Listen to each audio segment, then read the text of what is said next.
The stars had always whispered promises to humanity. But on that cold morning in January 2347, the stars screamed warnings. Instead, 12,000 ships appeared in the sky above Earth without any warning at all. And they blotted out the sun itself as they took formation in perfect geometric patterns that stretched from horizon to horizon. The galactic hegemony had arrived, and they had come to claim what they believed was already theirs.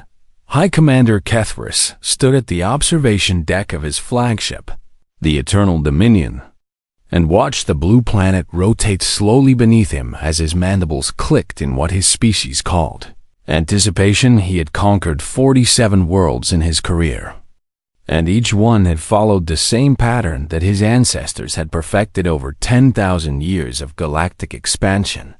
First came the show of force, then came the ultimatum, and finally came the submission that always followed when primitive species understood the hopelessness of their situation. The Vethkai had built their empire on this simple truth. Overwhelming power made resistance meaningless, and every species eventually understood this when they saw the Armada darken their skies. Kethris turned to his communications officer and gave the order to broadcast on all frequencies, knowing that the humans would hear his words and tremble as so many others had trembled. Before them, attention inhabitants of the third planet. His translated voice echoed across every screen and speaker on Earth. I am High Commander Kethris of the Galactic Hegemony, and I speak to you now as your future master in living rooms and offices, in military bunkers and government buildings. 8 billion humans stopped what they were doing and listened to the alien voice that promised them slavery or extinction. Your world has been selected for integration into the hegemony. Kethris continued, his tone carrying the boredom of someone who had delivered this speech many times before. You will surrender your governments, your militaries, and your autonomy within one solar cycle, and in return, you will be permitted to serve the greater glory of our empire. The broadcast showed images of other worlds that have been conquered, cities rebuilt in alien architectural styles, populations working in vast factories and mines under the watchful eyes of Vethkai overseers. Those who kneel will live as servants, Kethris declared. Those who resist will be made examples of, and your children will learn from your bones what happens to those who defy the hegemony. The transmission ended, and for a moment the entire planet seemed to hold its breath in Geneva. The emergency session of the United Nations had already begun, and representatives from every nation on Earth gathered in the Great Assembly Hall to decide the fate of their species. Secretary General Elena Vasquez stood at the podium and looked out at the faces of humanity's leaders, seeing fear in some eyes and despair in others, but also seeing something else that made her heart swell with pride. She saw defiance. They want us to kneel, she said, her voice steady despite the impossible situation. They want us to look at their ships and their weapons and their conquered worlds and decide that survival as slaves is better than death as free people. The assembly was silent, waiting for her to continue. I have read the intelligence reports, Elena said. I have seen what happens to species that surrender to the hegemony. And I can tell you that what they call service is nothing more than slow extinction. She pulled up images on the massive screens, showing alien populations worked to death in mines, showing cultures erased and replaced with hegemony conformity, showing species that had surrendered centuries ago and now existed only as broken shadows of what they once were. They offer us a choice between quick death and slow death, Elena declared.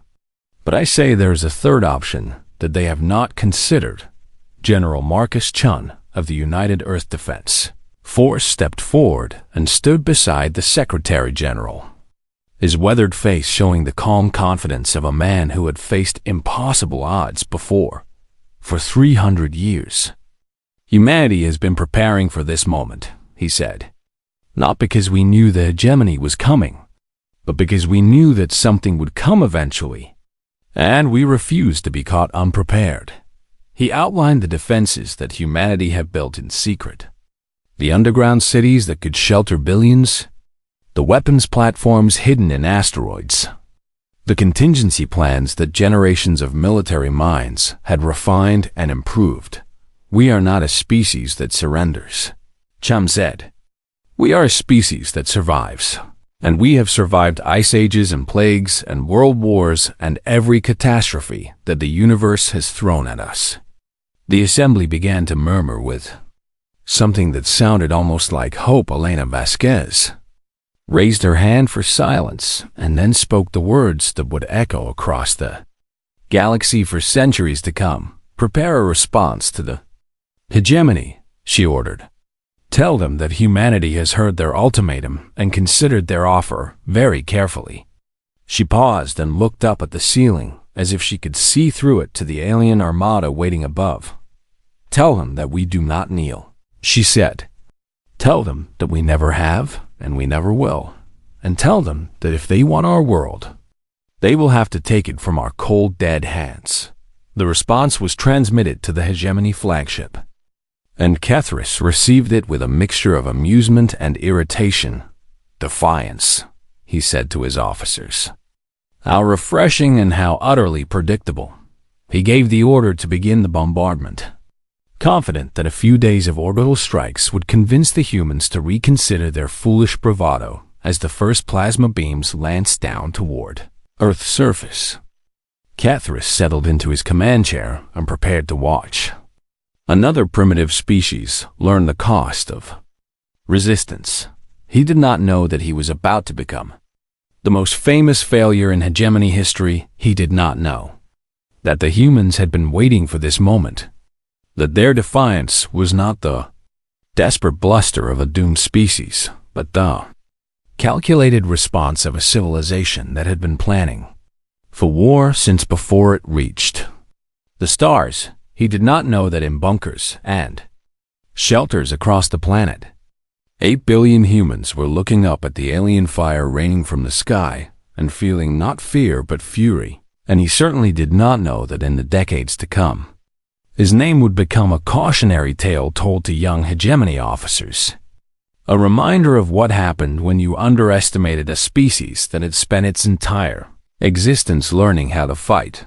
The war for Earth had begun, and the hegemony had just made the worst mistake in their 10,000-year history. They had given humanity a reason to unite. The plasma fire fell from the sky like the wrath of angry gods, and the great cities of Earth burned beneath the onslaught, as the hegemony unleashed weapons that had broken 100 worlds before this one. But when the fire cleared, and the smoke drifted away on radioactive winds, the hegemony observers noticed something strange. The cities were empty. High Commander Kethris studied the sensor readings with growing confusion as his tactical officers reported that the population centers showed no life signs, no mass casualties, no panicked survivors fleeing into the wilderness. Where are they? He demanded, his mandibles clicking with irritation. The answer came from deep beneath the scorched earth, where humanity had retreated into tunnel networks that stretched for thousands of kilometers in every direction. For 3 centuries, while publicly celebrating peace and progress, the governments of Earth had been quietly digging, and they had created an underground civilization that could shelter the entire human population for decades. General Marcus Chun commanded the defense from a bunker complex beneath the Himalayan mountains, surrounded by screens that showed him everything happening on the surface and in orbit. Phase 1 complete, he announced to his staff. They have destroyed our cities, but cities can be rebuilt. And now they will have to come down here if they want to finish what they started. The hegemony ground forces began landing 3 days after the bombardment ended, and they expected to find a broken and demoralized population ready to surrender. Instead, they found a planet that had transformed itself into a trap field commander. Vethral led the first assault force into the ruins of Shanghai. and his soldiers moved through the empty streets with weapons ready and sensors, scanning for any sign of human resistance. "This feels wrong," one of his subordinates said. "Where are the defenders?"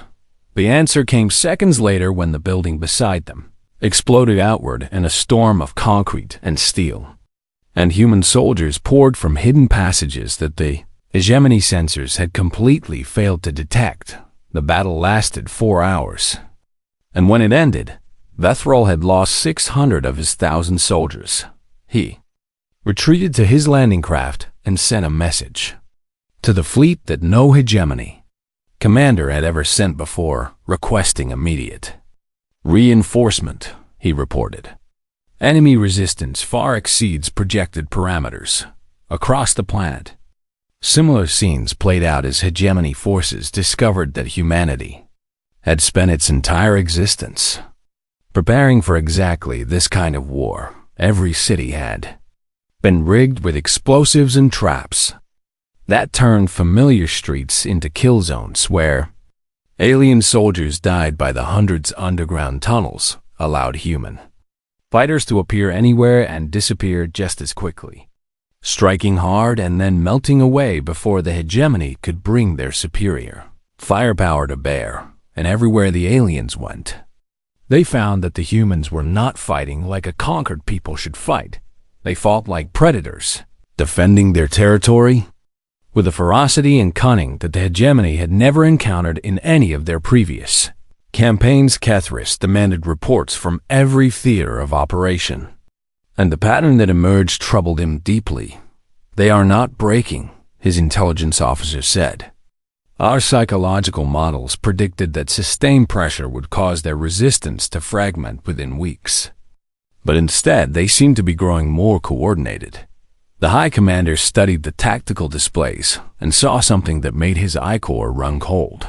The humans were learning every battle. Every skirmish, every encounter was being analyzed and studied.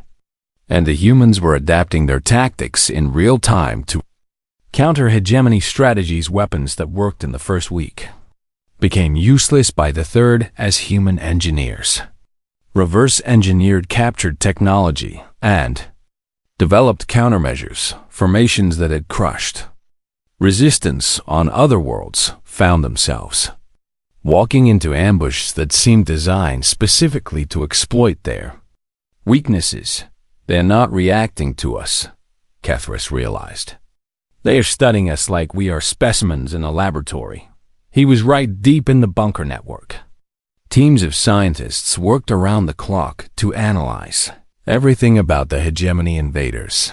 They studied captured weapons and armor, learning how the alien technology functioned and how it could be improved.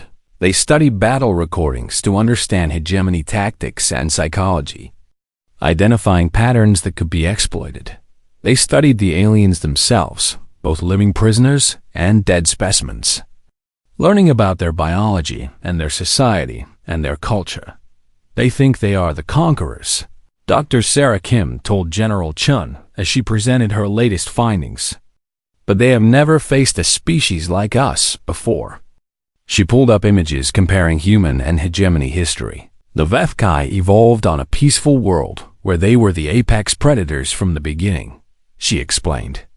"They never had to fight for survival the way we did. And their conquest doctrine is built on the assumption that superior technology guarantees victory." Chun nodded slowly as he understood what she was saying. "They have never fought anyone who could match their technology," he said. "And they do not know how to handle an enemy that refuses to stay defeated." Dr. Kim smiled grimly. "Exactly," she said. "They conquered the galaxy by being the biggest bully on the playground. But we grew up on a world where everything wanted to kill us. And we killed it first." She showed him the latest projections from her team. "Give us 6 months," she promised.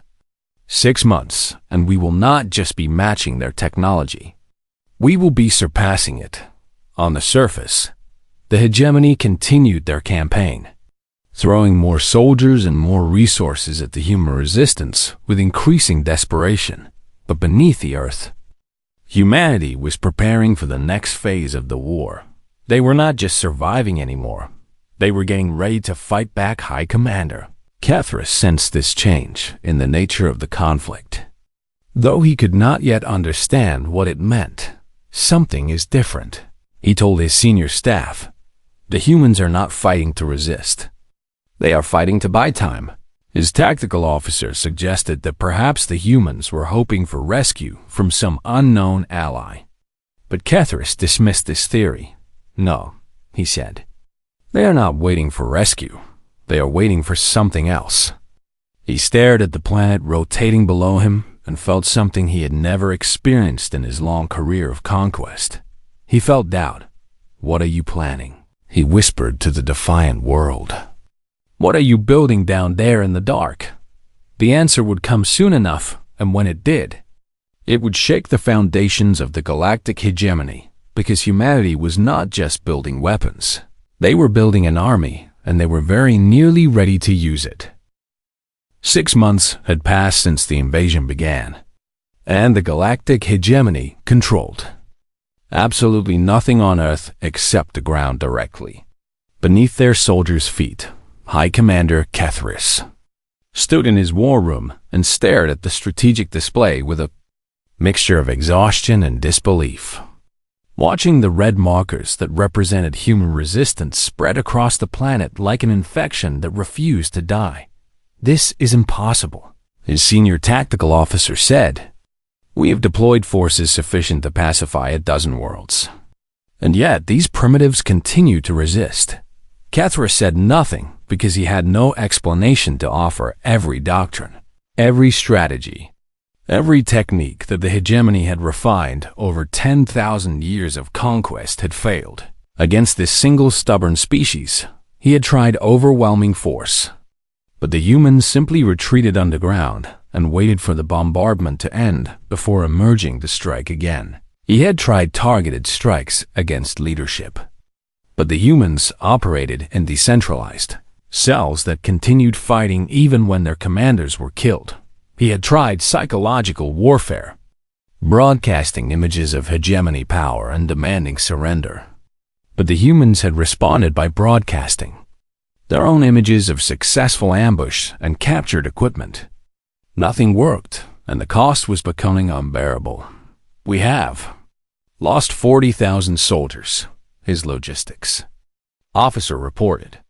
Equipment losses are approaching levels that will require resupply from the core worlds. And morale among the ground forces is deteriorating rapidly. Kethris clicked his mandibles in frustration, because he knew what was causing the morale problem. It was not the casualties. Though those were bad enough, it was the way the humans fought. Other species resisted until they lost hope. And then they surrendered. Or fled or simply gave up and accepted their fate. Humans did none of these things. They fought when they were surrounded with no possibility of escape. They fought when they were wounded and dying. They fought with improvised weapons when their ammunition ran out. And they fought with their bare hands when their weapons were destroyed. A junior analyst named Vethkora had coined a term for this behavior after studying human history and psychology. She called it the doctrine of spite.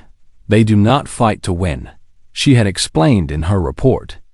They fight to make victory as costly as possible for the enemy. And they take a perverse satisfaction in knowing that every soldier they kill is a soldier that cannot be used against someone else. The report had included examples from human history that made Kethris' SI Corps curdle stories of human soldiers holding positions they could not hope to defend. Not to achieve any strategic objective, but simply to kill as many enemies as possible before they died. Stories of human civilians choosing death over surrender, destroying their own cities rather than let them fall into enemy hands.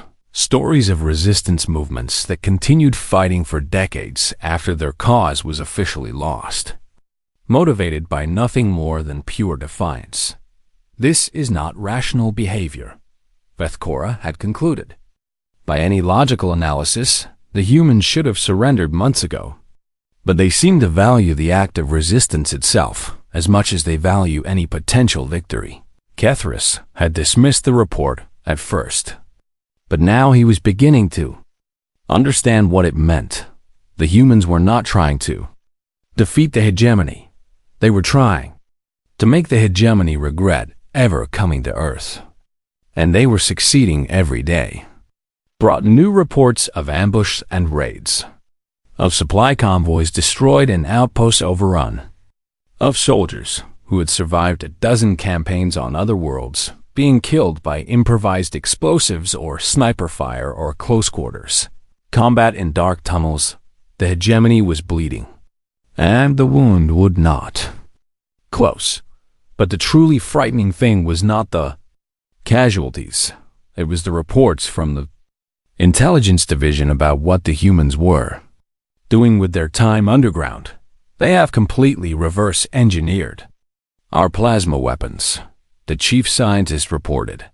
And they have already begun producing improved versions that are more powerful and more reliable than our own. Kethris felt a chill run through his body. How is this possible? He demanded. They are a primitive species. They have only had spaceflight for 2 centuries. The scientist shook his head. We made assumptions, he admitted. We assumed that because their technology was less advanced than ours, their capacity for innovation must also be inferior.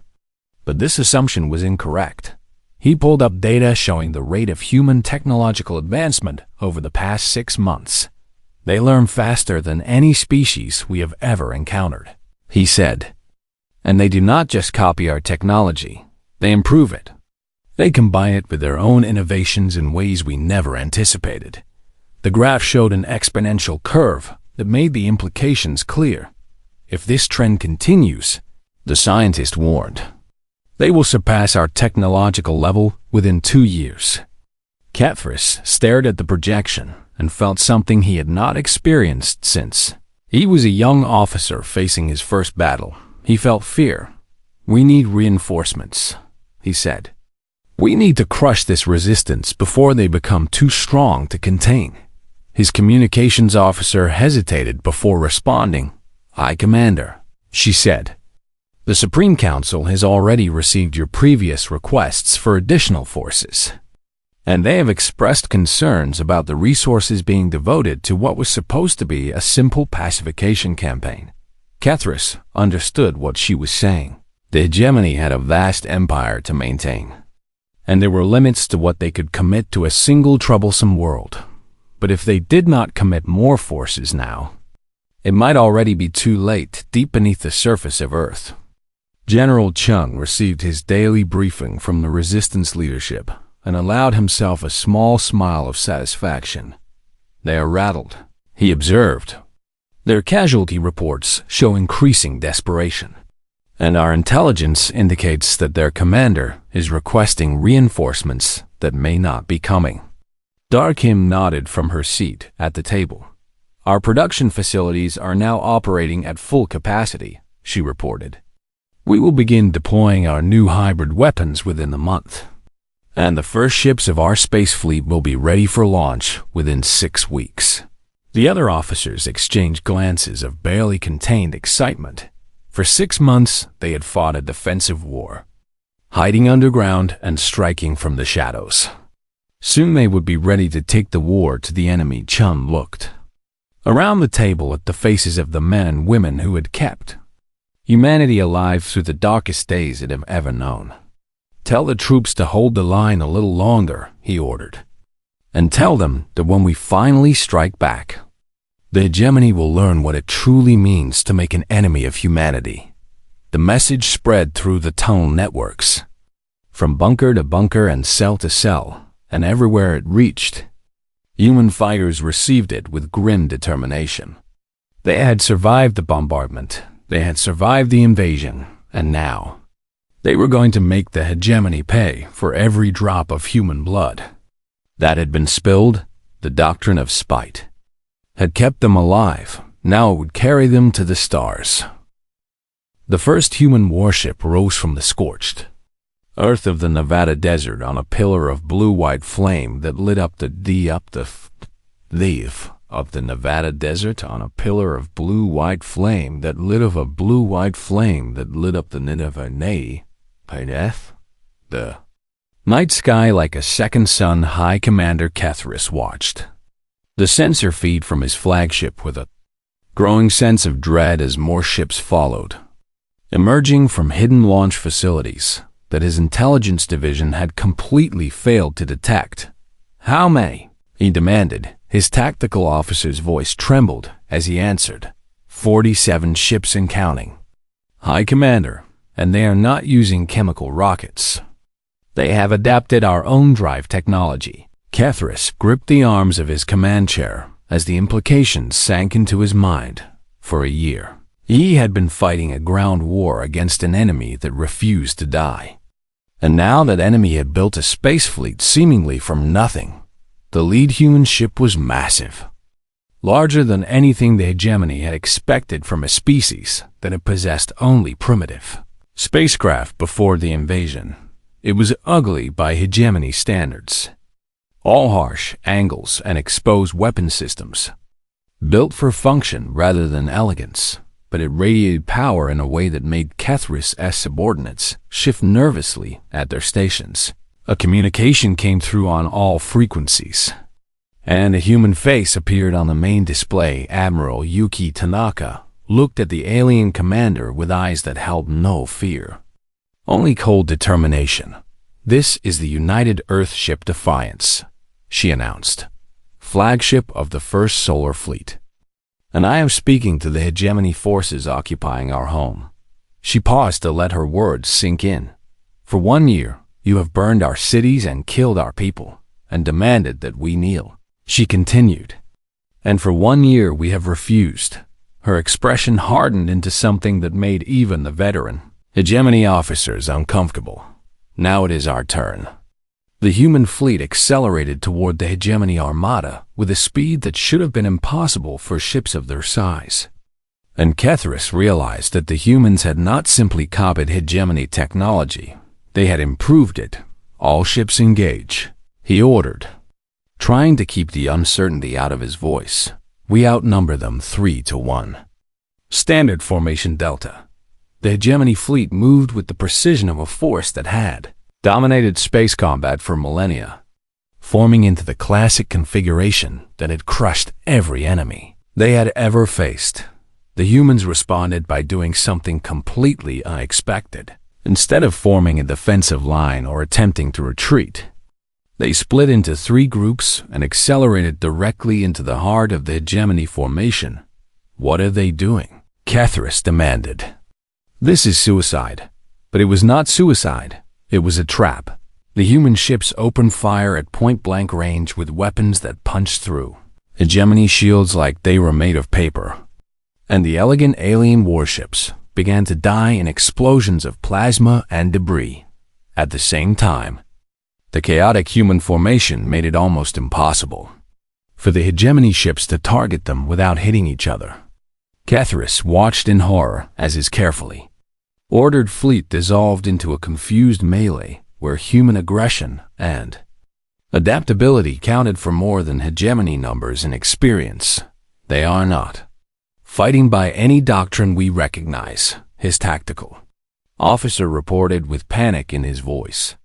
"Our targeting algorithms cannot predict their movements, because there was no doctrine to recognize human commanders were making decisions in real time, communicating constantly, adapting to changing circumstances faster than the rigid hegemony command structure could process. A ship that appeared to be retreating would suddenly reverse course and ram an enemy vessel. A wounded cruiser would position itself to block enemy fire, while its companions maneuvered for killing shots. Crews whose ships were destroyed would broadcast tactical information with their dying breaths so that their comrades could exploit the openings they had created.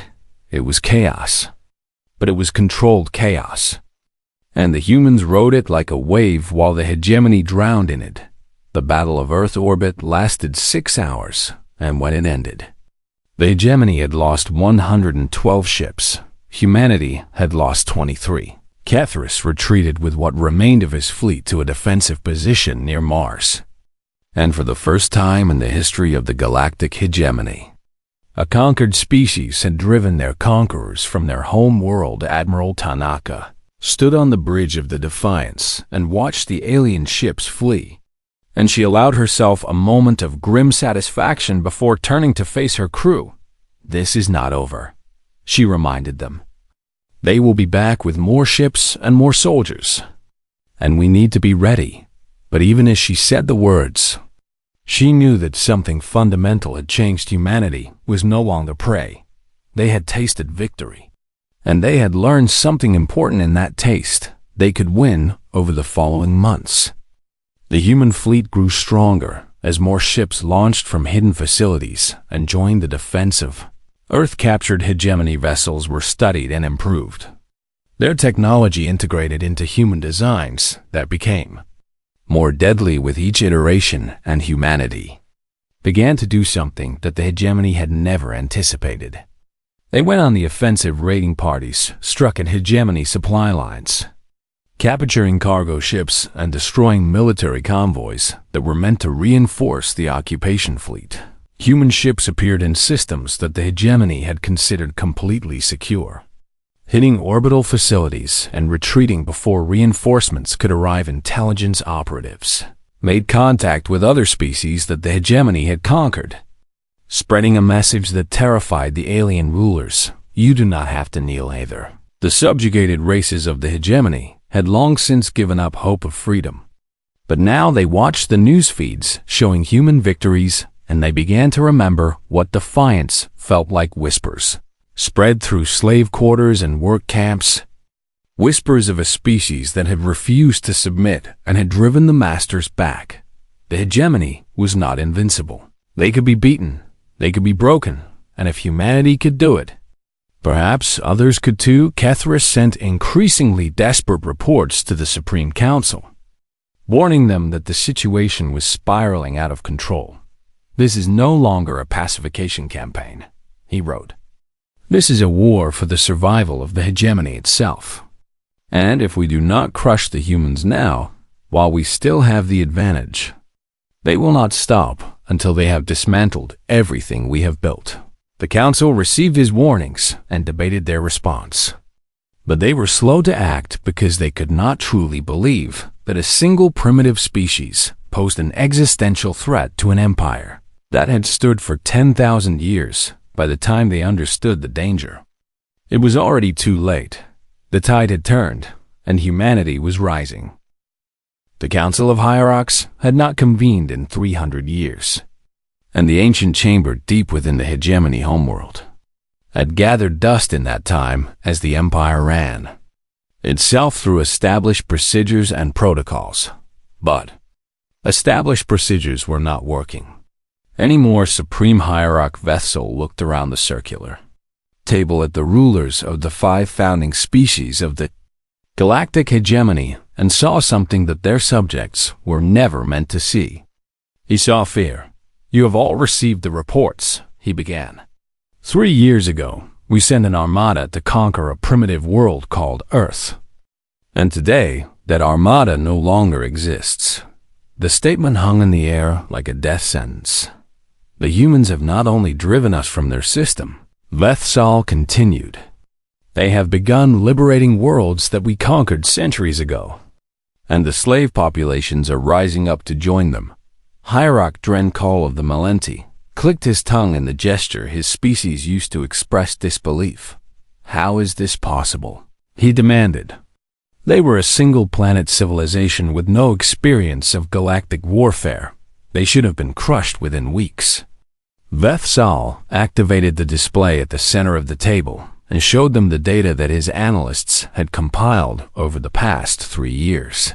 "We made a terrible mistake," he said. "We assumed that because their technology was primitive, they were primitive. But this assumption was fatally incorrect." The display showed images of Earth, not the peaceful blue world they had expected to conquer, but a planet scarred by countless wars and disasters. "This is their history," Vethsel explained. 2 world wars that killed hundreds of millions of their own kind. Countless smaller conflicts, civil wars, genocides, and atrocities that we cannot even comprehend. The Hierarchs watched in horrified fascination as the images continued. They did not evolve on a peaceful world like ours, Vethsal said. They evolved on a death world where everything tried to kill them, including each other. And they survived by becoming the most dangerous thing on their planet. Hierarch Kethmora of the Vethkai leaned forward with narrowed eyes. If they are so violent, she said, why did they not destroy themselves before reaching the stars? Vethsal smiled grimly. That is the question we should have asked before we invaded, he admitted. The answer is that they learned to channel their violence, to control it, to direct it against common enemies rather than each other. He changed the display to show the current tactical situation. For thousands of years, they had no common enemy worthy of their full attention, he continued. They fought among themselves because there was nothing else to fight. But we changed that. The display showed human fleets spreading across the galaxy, growing larger and more powerful with each passing month. We gave them a target, Vethsal said. We united them against a common foe. And now they are turning all of that violence, all of that creativity, all of that relentless determination against us. The chamber was silent as the Hierarchs absorbed the implications. What do we do? Hierarch Velden of the Korvash finally asked. How do we stop them? Vethsal shook his head slowly. I do not know if we can, he admitted. Our military is larger than theirs. Our technology was superior to theirs. But they learn faster than any species we have ever encountered. And they do not stop. He pulled up the projections that his strategic analysts had prepared. They have already closed the technological gap. He said, within 5 years they will surpass us. And within 10 years, they will be capable of threatening the core worlds themselves. Hierarch Drenkol slammed his fist on the table in frustration. There must be something we can do, he insisted. We have ruled this galaxy for 10,000 years. We cannot be brought down by a single species of upstart primitives. Vethsal looked at him with something close to pity. That is exactly what High Commander Kethris thought when he delivered our ultimatum, he said. And now Kethris is dead, killed when his flagship was destroyed by a human strike force, along with every officer who served under him. He stood and walked to the great window that looked out over the capital city of the hegemony. We demanded that they kneel, he said quietly. We threatened them with extinction if they refused. And they looked at our armada and our weapons and our 10,000 years of conquest. And they said no. He turned back to face the council. We thought we were teaching them a lesson about power, he concluded. Instead, we taught them to look up at the stars and see not wonder but territory to be conquered. The display flickered and changed to show a human fleet massing at the edge of hegemony space. Hundreds of ships that had not existed 3 years ago, crewed by a species that had learned to hate the hegemony with every fiber of their being. We made them what they are, Vethsal said. We took a species that was content to explore the stars peacefully, and we turned them into conquerors. And now we will face the consequences of that mistake. The transmission came through at that moment, broadcast on all frequencies so that every world in the hegemony could hear it. Secretary General Elena Vasquez appeared on the screen. Older now, but with the same fire in her eyes that she had shown when she first refused to kneel. To the rulers of the galactic hegemony, she announced. 3 years ago, you came to our world and demanded our submission. And we refused. She paused and smiled. Since then we have learned a great deal about your empire, she continued. We have learned about the worlds you conquered and the species you enslaved. And we have decided that this cannot be allowed to continue behind her. The display showed human ships jumping to hyperspace, heading for hegemony territory. We are not coming to conquer you, Elena declared. We are coming to liberate every species you have ever subjugated. And we will not stop until the hegemony is nothing but a cautionary tale told to children. Her expression hardened. You wanted us to kneel, she said. Instead, you made us stand. And now you will learn what happens when humanity stops fighting each other and starts fighting together. The transmission ended, and the council chamber was silent. Supreme Hierarch Vatso looked at his fellow rulers and spoke the words that would mark the beginning of the end for the galactic hegemony. We asked them to kneel, he said, and they chose to rise instead. He turned to watch the human fleet approaching on the tactical display. May the gods help us all. 50 years later, the galactic hegemony existed only in history books. In its place stood the Terran Compact, an alliance of free species united by a simple principle that humanity had taught them: never kneel, never surrender, never stop fighting for your freedom. Ambassador Chen Wei, grandson of General Marcus Chun, addressed the Assembly of Liberated Worlds on the anniversary of humanity's victory. They thought we were primitives, he said. They thought we would break like all the others had broken before us. He smiled the same grim smile that his grandfather had worn in the bunkers beneath the Himalayas.